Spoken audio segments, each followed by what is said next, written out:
So I just got some stuff. I think it's definitely the front fender, probably that one, and the rotors. So let's check it out. So yeah, it's the rotors. They look nice. So 2 of them, twin power. One of them is a front 11.5. That's what I need. And rear 11.5. Yeah, so there's one big question online. Maybe we can decipher that today or debunk that today. Whether the question is, can I use a front rotor in my rear? What I found is no, but let's find out why. So let me open these and hopefully we'll have an answer by the end of the video, maybe.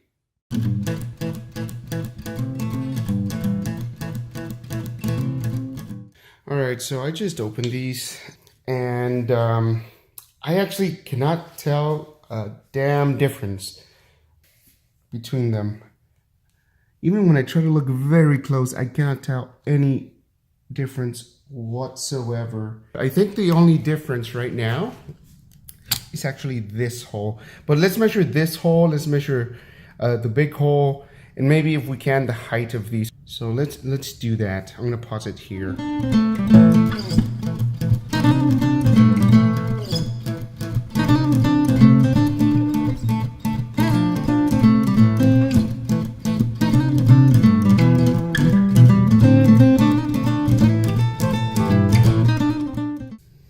Okay guys, so I have the measurements for you guys so that we can finally see if we can debunk this. What we're trying to find out is what is the difference between the front rotor on the left and the rear rotor on the right. So here are my measurements. So first measurement is the small hole inner.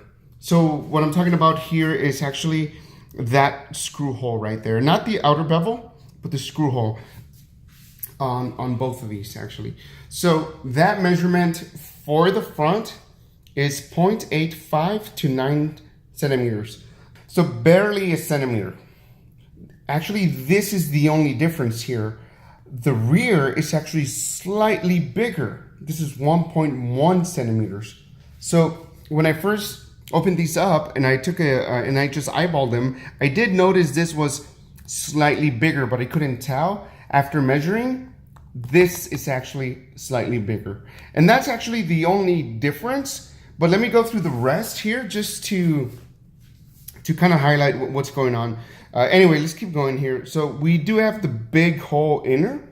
So that's just the axle hole. So this hole was the same in both. 5.6, 5.6. Then we have the outer bevel of that. So that's this bevel. That was the same as well. So 6.7, 6.6, you know, margin of error, pretty much the same thing. And then the overall thickness, I measured this upside down, and then I took the height of it from the table to the top. And that height is actually the same. I was just trying to see if there was gonna be any clearance issues or anything. 1.8, 1.9.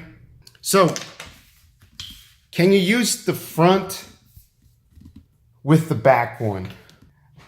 I believe you could if you buy 2 front ones and just make the hole slightly bigger on the rear one. You could do that if you don't mind drilling onto your new rotor. And I'm not sure, this must be very hard steel. I'm not sure what kind of metal this is, but I think potentially you can do that. I didn't measure the actual measurement of these to say the truth, but it seems pretty much the same too. So, hey guys, so just one final thing that I wanted to say about these rotors, is that I figured out why they're different. So I went to Harley today to buy some some screws for the rotors that I messed up on my stock screws there, and I found out that the front screw is different than the rear rotor screw. So here's the front screw, right? And here's the rear. So it's obviously bigger.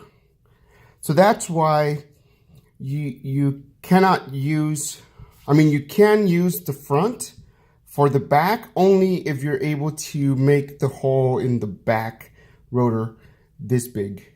So it's slightly bigger. This will not go into this one there. It doesn't fit. It just doesn't fit. So you have to make that hole bigger. So anyway, that's why that's what I wanted to just cover here. So there's that one. That one goes in just fine. Just to kind of finalize, you know, maybe draw a conclusion here on the rotor thing. So yeah, that's the main difference that I found.